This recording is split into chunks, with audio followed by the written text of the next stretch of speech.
Paddy Harrington. We're going to analyse his golf swing today, and I'm going to pick apart two things that I believe most amateurs need to understand that is extremely important to making good swing changes and to recognising what actually happens with the body when you make those said changes. The second aspect we will be talking about is why Padraig's left arse cheek has not rotated compared to a lot of other tour players. But before we get into that, let's take a look at the top of the backswing position for Padraig. The biggest thing to me is this trail arm. When we get it flaring out like that, or what we call internally rotating where the elbow will fly up in the air, you would typically see amateur golfers pitch the shaft too far across the line, just meaning the shaft would be pointing out towards the right. But clearly we don't see any of that happening from Padraig. And so in my eyes, I don't have any issues with that because it's not like it's getting him out of position. And especially the way that Padraig works this club in the downswing. This right elbow, this trail arm, will start to externally rotate as he comes down,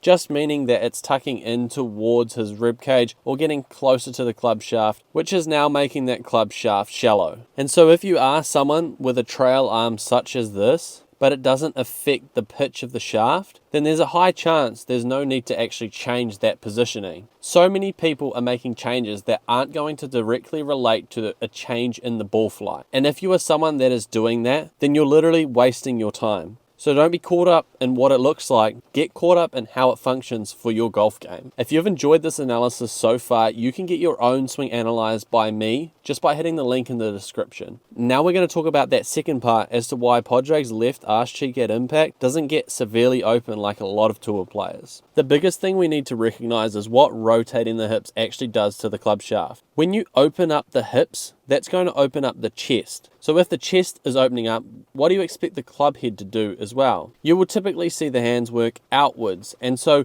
the more you just open up those hips in the downswing, the more your club path is going to shift out towards the left and the more cut spin you will put on the golf ball or less draw bias. Now as we look when Padraig's left arm parallel is to the ground, we take a look at this club shaft, and yes, it is shallow, but I have seen a lot more shallow shafts than that on the PGA Tour. I would say that this would lean more towards the steeper side. I am not saying that it is steep, but it is less shallow than a lot of golfers. And therefore, referencing back to what we talked about before, if you have a steep shaft, you cannot afford to rotate these hips as much as what some golfers would. Otherwise, the club shaft would just get further out in front of him and he would have a path that would be uncontrollable and therefore a ball flight that would be uncontrollable as well. And so as we get him into the hitting zone, we're going to see not a lot of that left arse cheek that I talked about. We can hardly see the left knee, but with a lot of golfers you would see that turn. Now yes, Padraig is now playing on the Champions Tour, so his body might not be working as well as what it was, but he's still getting low 190 ball speed, so it's clearly still flexible and mobile. So just be cautious of understanding what the pitch of the shaft will do in regards to